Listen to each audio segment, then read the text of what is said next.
Hello दोस्तों, आज की इस वीडियो में कक्षा 9 के गणित पेपर को जो वार्षिक परीक्षा 2022 में हुआ है उसका पेपर सॉल्यूशन देखने वाले हैं। देखते हैं। पहला सवाल दिया है x पावर 4 प्लस 4 का पूर्ण वर्ग बनाने के लिए इसमें क्या जोड़ा जाएगा। इसको पूर्ण वर्ग बनाना है तो देखिए x की पावर 4 है प्लस 4 है। इसको पूर्ण वर्ग बनाने के लिए क्या होगा, a प्लस बी का होल स्क्वायर के रूप में बनाएंगे। इसको लेंगे ए स्क्वायर प्लस 4 को हम 2 का स्क्वायर कर सकते हैं तो ए स्क्वायर प्लस बी स्क्वायर। इसके आगे होता है प्लस 2ab तो 2 रखेंगे, a का मान x स्क्वायर है तो x स्क्वायर गुणे बी का मान 2 है 2। इसमें हमने क्या किया, यक्स स्क्वायर 2 जितना जोड़ते हैं उसका स्क्वायर करके जोड़ देते हैं और घटा देते हैं। तो 2x स्क्वायर को जोड़ देंगे, 2x स्क्वायर को घटा देंगे तो कोई फर्क नहीं पड़ेगा। यानी इसी संख्या को हमने जोड़ा है, 2 दूने 4 यक्स स्क्वायर, यानी 4x स्क्वायर इसमें जोड़ दिया जाएगा तो यह पूर्ण वर्ग बन जाएगा। ऑप्शन नंबर ए सही हो गया। दूसरा सवाल दिया है कि 64 की पावर 1/2 अगर किसी के घात आधा या हाफ हो यानी उसका रूट होता है, यानी 64 कड़ी में इसका वर्गमूल हो जाएगा 8। इसका उत्तर हो जाता है 8। अगला सवाल दिया है कि यक्स की पावर 3 और 3x पावर 5 प्लस 7 की घात क्या होगी। घात के लिए हम निकालते हैं कि समीकरण में जो सबसे बड़ी घात होती है उसी का बहुपद का घात कहते हैं। तो सबसे बड़ी घात 5 है, इसका उत्तर हो जाएगा 5। अगला दिया है कि पी एक्स बराबर 0 क्यू एक्स बराबर 35 तो घात इसका याद करिए, यानी 0 इसका घात ही अगर मान लीजिए कोई संख्या यक्स है, यक्स की पावर 0 है और यक्स की पावर 35 है तो इसकी सबसे बड़ी घात 35 हो जाएगी तो इसका उत्तर हो जाएगा 35। अगला सवाल दिया है कि यक पी का मान -8 बराबर 0 तो बहुपद में पी एक्स का गुणनखंड होगा। यानी इसमें से पी का मान -8 किसमें रखें, यानी यक्स का मान कहाँ पर रखें कि 0 हो जाए। इसमें रखेंगे तो 0 नहीं होगा। अगर हम इसमें रखते हैं x प्लस 8 में, यक्स का मान -8 प्लस 8 तो कट कर 0 हो जाएगा, यानी इसका यही उत्तर हो जाएगा। अगला दिया है कि यक्स वाई की power 4 -3x square plus 2x plus 1 में 1 प्लस 1 से भाग देने पर शेषफल क्या आ जाएगा। शेषफल ज्ञात करने के लिए या तो पहला मेथड इसमें आप भाग दीजिए या दूसरा मेथड है इसके बराबर 0 रख लिया, यानी 1 प्लस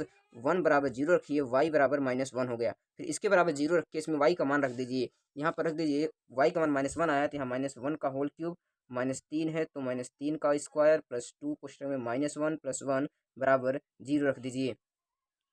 0 नहीं रखना है, मतलब जितना उत्तर आएगा वही उसका शेषफल है। ये -1 का क्यूब करेंगे तो -1 आ जाएगा, प्लस का क्यूब करेंगे तो प्लस हो जाएगा तो -3, माइनस का गुणा माइनस में तो माइनस, प्लस का गुणा माइनस में तो -2 हो गया प्लस 1 हो गया। ये माइनस प्लस कैंसिल, 3 2 5 हो जाएगा, अर्थात -5 इसका क्या हो जाएगा, शेषफल आ जाएगा। नेक्स्ट दिया है कि यदि दो कोणों का योगफल 90 हो तो वह कौन सा कोण होगा। यदि दो कोणों का योगफल 90 हो यानी अल्फा प्लस बीटा बराबर 90 होता है तो उसको कहते हैं पूरक कोण। पूरक कोण या कोटि पूरक कोण। अगर दो कोणों का योग 180 डिग्री के बराबर होता है तो उसके कहते हैं समपूरक कोण। 8वां क्वेश्चन दिया है कि y बराबर 57 तो यक्स का मान ज्ञात करना है, यानी एक रेखा पर हमेशा 180 डिग्री का कोण बनता है तो यक्स प्लस वाई बराबर 180 डिग्री हो जाएगा। इसमें y का मान दिया है 57 तो यहाँ 57 रख दिया जाए बराबर 180। जब भी बाएं पक्ष से दाएं पक्ष कोई संख्या जाती है तो प्लस में रहती है, माइनस में माइनस रहेगी तो प्लस में हो जाएगी। जब भी हम 180 में से 57 घटाएंगे तो आ जाएगा 123, तो इसका उत्तर हो जाएगा 123। अगला सवाल दिया है कि निम्न में से कौन सा बहुपद नहीं है। बहुपद होने के लिए जो यक्स और चर पद का मान होता है उसे भिन्न के रूप में या कड़ी के रूप में नहीं होना चाहिए, यानी वह पूर्ण मान होना चाहिए। तो यही मान उसकी यक्स का मान कड़ी में है तो यह एक बहुपद नहीं है, बाकी तीनों एक बहुपद है। यहाँ दिया है घनाभ का आयतन क्या होता है। घनाभ जो 3D होता है इसमें लंबाई चौड़ाई ऊंचाई तीनों होती है तो घनाभ का आयतन हो जाता है लंबाई गुणे चौड़ाई गुणे ऊंचाई। लंबाई गुणे चौड़ाई गुणे ऊंचाई, घनाभ का आयतन लंबाई गुणे चौड़ाई गुणे ऊंचाई हो जाएगा। नेक्स्ट दिया है कि x square minus 7x plus 12 का गुणनखंड करना है। गुणनखंड करना है x square minus 7x plus 12। 12 का गुणन करने के लिए 12 का ऐसा गुणनखंड करते हैं कि जो गुणा करने पर 12 आए, जोड़ने घटाने पर 7 आए। तो 4 3 7 4 3 12 होता है तो x square minus 4 plus 3 x plus 12। तो x square minus 4 x minus 3 x plus 12। इसको हल कर लेंगे, इसमें से यक्स कॉमन करेंगे तो यक्स माइनस 4, यहाँ से 3 कॉमन करेंगे तो यक्स माइनस 4। इसका हो जाएगा यक्स माइनस 4, यहाँ बचेगा यक्स कॉमन हो गया तो यक्स माइनस 3 हो गया इसका उत्तर। नेक्स्ट दिया है कि वाई की पावर 4 माइनस 4x प्लस 4 का गुणनखंड करना है। इसी प्रकार इसको भी गुणनखंड आप लोग कर लीजिएगा।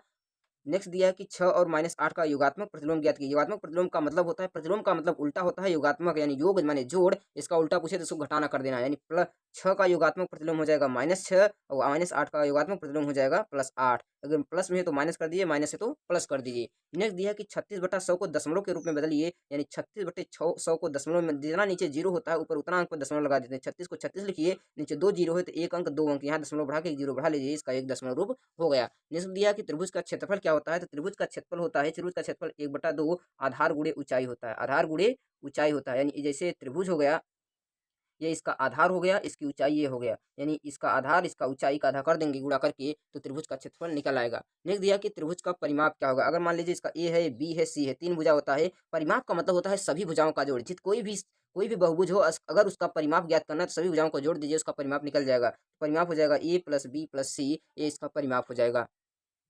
नेक्स्ट दिया कि हीरोन का सूत्र लिखना है। तो हीरोन का सूत्र होता है क्षेत्रफल ज्ञात करने के लिए, तो क्षेत्रफल त्रिभुज का बराबर होता है ए बराबर रूट में यस कोष्टक में S minus A S minus B S minus C होता है, जहाँ यस बराबर होता है A plus B plus C बटे 2 यानी अर्ध परिमाप होता है। अगला सवाल दिया है कि 4x³ plus 3x² minus 4x plus के एक्स माइनस 1 से विभाजित तो के का मान ज्ञात कीजिए। अगर ऐसा दिया रहे तो सबसे पहले x माइनस 1 बराबर 0 रखेंगे तो x बराबर 1 हो जाएगा। इसके बराबर भी 0 रख के इसमें सब x का मान रख देंगे तो के आ जाएगा, यानी x का मान 1 आया है तो यहाँ 1 रखेंगे। 4 कोष्टक में 1 का क्यूब प्लस 3 कोष्टक में 1 का स्क्वायर माइनस 4 कोष्टक में 1 प्लस के, इसके बराबर भी 0 रख देंगे। तो 4 प्लस 3 माइनस 4 प्लस के बराबर 0। यहाँ 4 4 कैंसिल हो जाएगा, 3 उधर जाएगा, प्लस में है तो माइनस, यानी -3 हो जाएगा इसका उत्तर। अगला दिया है कि 49y² माइनस 56yz का पूर्ण वर्ग बनाने के लिए इसमें क्या जोड़ा जाएगा। तो वही नियम है। तो 49 किसका स्क्वायर है 7 का, तो 7y² ए स्क्वायर हो गया माइनस ए 2ab के रूप में है तो इसको लिखेंगे 2 ए का मान है 7y गुणे बी यानी 7 दूने 14, 14 गुणे का गुणा 56 हो जाए, 14 चौका 56, तो 4z रख दिया जाए, यानी 7a² minus B A square plus B square minus 2ab हो जाएगा, यानी ये 2ab ए का मान हो गया, बी का मान, इसी को जोड़ा जाएगा तो इसी को जोड़ दीजिए 4z² तो पूर्ण वर्ग बन जाएगा। इसका स्क्वायर करेंगे तो 16z², इसका उत्तर हो जाएगा 16z²। नेक्स्ट दिया है कि 6x माइनस 8x का गुणनखंड कीजिए, इसके ऑप्शन के अनुसार निकालेंगे। तो इसमें 2 कॉमन करेंगे तो देखो इसमें 2 कॉमन है, यहाँ 2 कॉमन है, तो इसमें 2 कॉमन करेंगे तो यहाँ से 3x बचेगा, यहाँ से माइनस 4y बचेगा। इसका पहला ऑप्शन क्या हो जाएगा, सही हो जाएगा। इसमें अगला सवाल दिया है कि x और y का मान ज्ञात करना। अगर इस प्रकार का अनुपात में दिया है तो इसको कुछ मान लो, 2a दिया है तो 2a मान लीजिए, 3 दिया है तो 3a मान लीजिए, इसका मान हो गया 2a, इसका हो गया 3a। त्रिभुज के तीनों कोणों का योगफल 180 डिग्री के बराबर होता है, तो तीनों को जोड़ लीजिए, 3a प्लस 2a बराबर 180 डिग्री हो जाएगा, तो ये 5a बराबर 180 डिग्री, तो 5 से कटा देंगे, इसका हो जाएगा a बराबर 36 डिग्री। तो यहाँ पर इसका मान धर दिए 2 गुणे 36, इसका मान 72 हो जाएगा। इसमें धर दिए 3a है तो 3 गुणे 36 गुणा करेंगे तो हो जाएगा 108 डिग्री। नेक्स्ट क्वेश्चन दिया कि एक वृत्त की त्रिज्या 5 सेमी है, जीवा की माप, एक वृत्त की त्रिज्या 5 सेमी है, यानी एक वृत्त बनाया जाए।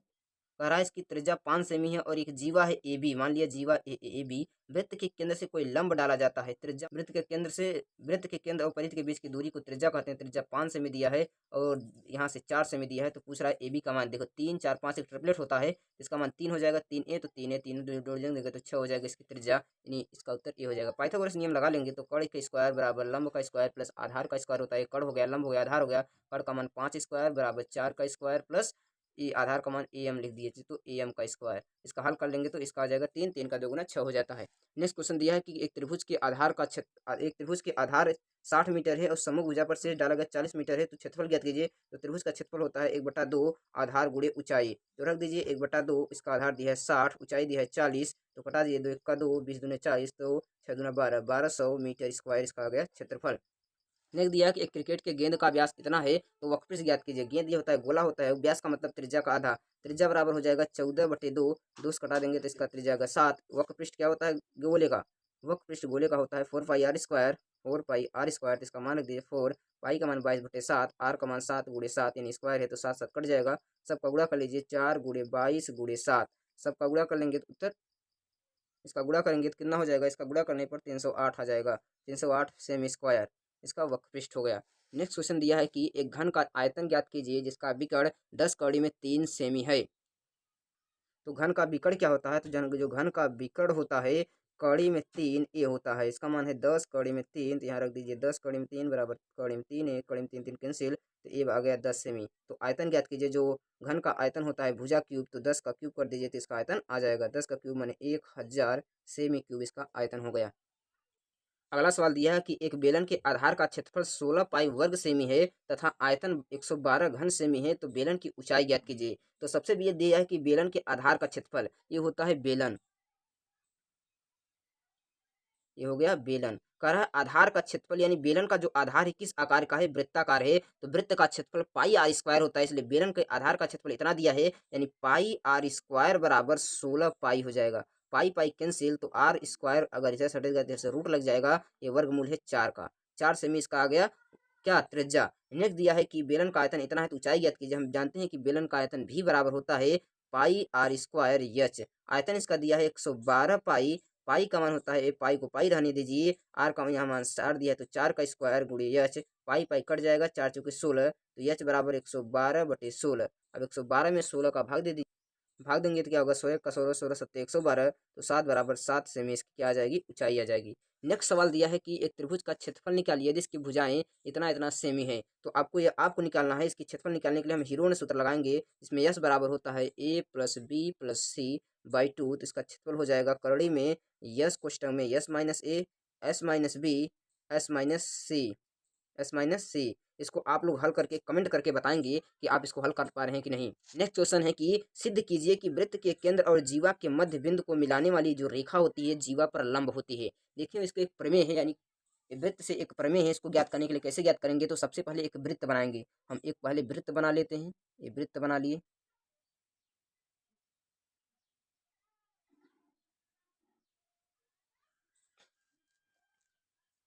वृत्त बना लिए। अब कह रहा है कि वृत्त के केंद्र से जीवा पर, यानी मानते हैं एक जीवा हो गई ए बी, जीवा क्या हो गई ए बी, यहाँ से कोई रेखा डाली जाती है तो इसको कहती है कि यह लंब है। क्या है, लंब है। सबसे पहले लिखेंगे कि दिया है, क्या दिया है उसको लिखते हैं। दिया है, दिया है ए बी एक जीवा है, एक जीवा है। तो मैंने क्या कर रहा है कि वृत्त के केंद्र ओ से इन दोनों को मिला दे रहा हूँ। इन दोनों क्या कर रहा हूँ, मिला दे रहा हूँ। तो यानी दोनों त्रिज्या हो जाएगी तो ओ ए बराबर हो जाएगी किसके, ओ बी, क्योंकि ये वृत्त की त्रिज्या है, त्रिज्या वृत्त की बराबर होती है। ये बराबर हो गई। और वृत्त अगर केंद्र, वृत्त के केंद्र से जीवा पर लंब डाली जाती है, इसको आधा आधा भागों में बांटती है, तो जो इसको मान लेते हैं यम, तो ए एम बराबर होगा किसके, बी एम के। दिया है सिद्ध क्या करना है, सिद्ध कीजिए, यानी सिद्ध करना है, सिद्ध करना है। क्या सिद्ध करना है, सिद्ध करना है कि मध्य बिंदु को मिलाने वाली रेखा जीवा पर लंब होगी, यानी जो ओएम है, ओएम है लंब है किस पे, ए बी पर। किस पर, ए बी पर। इसको सिद्ध करना है। अब इसके निकालते हैं हम उपपत्ति। उपपत्ति, उपपत्ति कैसे निकालेंगे, देखते हैं हम क्या होता है। ओ ए और ए बी बराबर है, ये रेखा बराबर है, ये रेखा बराबर है, यानी ओ ए जो है किसके बराबर है, ओ बी के बराबर है। और जो ए एम है किसके बराबर है, एम बी के बराबर है। जब त्रिभुज में दो रेखाएं बराबर होती हैं तो दोनों कोण भी बराबर होते हैं, दोनों कोण भी बराबर होते हैं। तो क्या होगा, ये भुजा भुजा भुजा बराबर है, तो त्रिभुज के एस यस यस नियम से लगेगा, यानी भुजा भुजा भुजा नियम से, तो दोनों त्रिभुज सर्वांगसम हो जाएंगे। यानी त्रिभुज ए ओ एम सर्वांगसम है त्रिभुज बी ओ एम के। ये दोनों त्रिभुज क्या है, सर्वांगसम है। तो सर्वांगसम के नियम से जब ये दोनों त्रिभुज सर्वांगसम है तो ये दोनों कोण भी बराबर होंगे, यानी ए एम ओ कोण, ए एम ओ बराबर है त्रिभुज कोण बी एम ओ के। तो जानते हैं, ये मानते हैं एक रेखा है और इस पर लंब है। एक रेखा पर हमेशा 180 डिग्री का कोण बनता है। ये मानते हैं ए हो गया, एम हो गया, बी हो गया, ओ हो गया, यानी ए एम ओ कोण ए एम ओ प्लस कोण B M O, B M O बराबर 180 डिग्री, क्योंकि एक रेखा पर 180 डिग्री का कोण बनता है। A M O B M O बराबर है, तो एक का मान रख कर एक को से छोड़ देंगे, A M O plus B M O के स्थान पर ए एम ओ रख सकते हैं, तो ए एम ओ बराबर 180 डिग्री। ए एम ओ जोड़ेंगे तो 2 ए एम ओ आ जाएगा, 2 ए एम ओ बराबर 180 डिग्री। तो दो दो से कटेगा, यहाँ से 90 हो जाएगा। तो कोण ए एम ओ बराबर 90 डिग्री। ये दोनों कोण बराबर हैं, जब ए एम का 90 डिग्री है तो बी एम ओ बराबर भी 90 डिग्री हो जाएगा। यानी कोण ए एम ओ बराबर बी एम ओ बराबर 90 डिग्री। जब यहाँ पर 90 डिग्री, यहाँ पर 90 डिग्री आ गया, 90 का मतलब होता है समकोण यानी लंब है। अतः जो ओ एम है, ओ एम है लंब है किस पर, ए बी पर। इसी को क्या करना था, सिद्ध, यानी इति सिद्धम। क्या हो गया, इति सिद्धम। अगला सवाल दिया कि 1/3 और 1/2 के बीच तीन परिमेय संख्याएं ज्ञात कीजिए। तो दो संख्याओं के बीच अगर हमें परिमेय संख्या ज्ञात करना होता है तो उसका सूत्र होता है a प्लस बी बटे 2। इसको a मानेंगे, इसको b, दोनों को जोड़ लेंगे तो 1/3 प्लस 1/2 बटे 2। इन दोनों को हल करेंगे, 3 2 प्लस 3 और 3 दूने 6 बटे 2। इसका गुणा इसमें करेंगे तो 3 दूने 6 12। ये हो गया एक परिमेय संख्या। अब आप इन दोनों को लीजिए, इन दोनों को 2 को लिखिए, इसका मान आ जाएगा। इन दोनों को लीजिए, 2 यानी आ जाएगा, यानी तीनों का आप मान निकाल लीजिएगा। वीडियो बड़ी हो गई है। अगर आपको ये वीडियो अच्छी लगी हो तो वीडियो को लाइक कीजिए, अपने दोस्तों को शेयर कीजिए। अगर आप पेपर का अलग अलग हल चाहते हैं तो वीडियो में कमेंट करके बताइए, हम अलग अलग आपको हल दे देंगे।